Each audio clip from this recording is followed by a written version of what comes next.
Écoute. Ce soir, mon livre magique m'emmène là où il fait toujours froid, très froid. Là-bas, on raconte qu'un étrange chant venu des glaces ne se fait entendre que lorsque quelqu'un ose rêver plus grand que lui-même. Toi aussi tu veux l'entendre? Alors suis-moi en Antarctique. Et reste jusqu'à la fin, je te raconterai deux choses étonnantes sur ce continent glacé.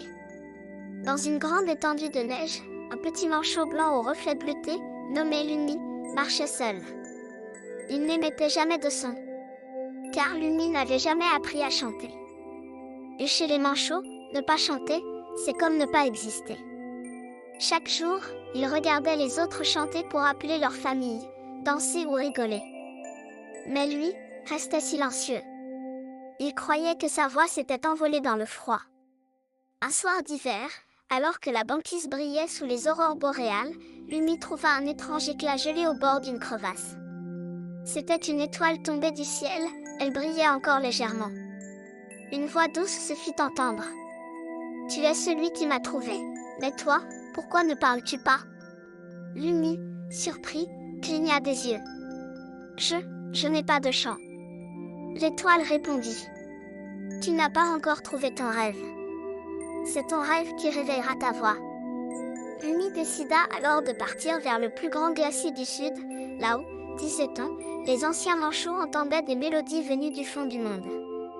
Il marcha pendant 3 jours, porté par la lumière de l'étoile qu'il avait gardée sous son aile. La neige devint plus froide, le vent plus fort. Mais Lumi continuait. Il rêvait de découvrir quelque chose de beau, quelque chose de lui. Quand il arriva enfin, il posa l'étoile au sol gelé. Tout devint silencieux. Puis soudain, la glace vibra. Un son. Puis deux. Puis des notes de lumière. Des sons purs, doux, brillants comme l'eau gelée. Et Lumi chanta. Pour la première fois. Pas avec sa voix, mais avec son cœur. Sa mélodie toucha la glace, qui la renvoya dans l'air, et la banquise entière sembla chanter avec lui. Les autres manchots l'entendirent. Ils vinrent. Ils l'entourèrent. Et tous ensemble, ils chantèrent le chant du rêve retrouvé. L'étoile s'éleva doucement et disparut dans le ciel.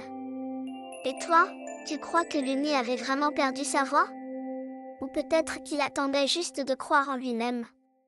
Mon livre magique se referme doucement. Mais avant de dormir, laisse-moi te dire 2 choses magiques sur l'Antarctique. Sais-tu déjà que l'Antarctique n'a pas d'habitants permanents? Seuls des chercheurs y vivent quelques mois pour étudier la glace, le climat et les animaux. Et que les manchots empereurs peuvent rester debout sans bouger pendant 2 mois entiers pour protéger leurs œufs du froid. Si cette histoire t'a fait frissonner, alors partage-la avec un ami ou une amie à toi. Et surtout, n'oublie pas. Abonne-toi pour le prochain voyage magique avec moi et mon livre enchanté.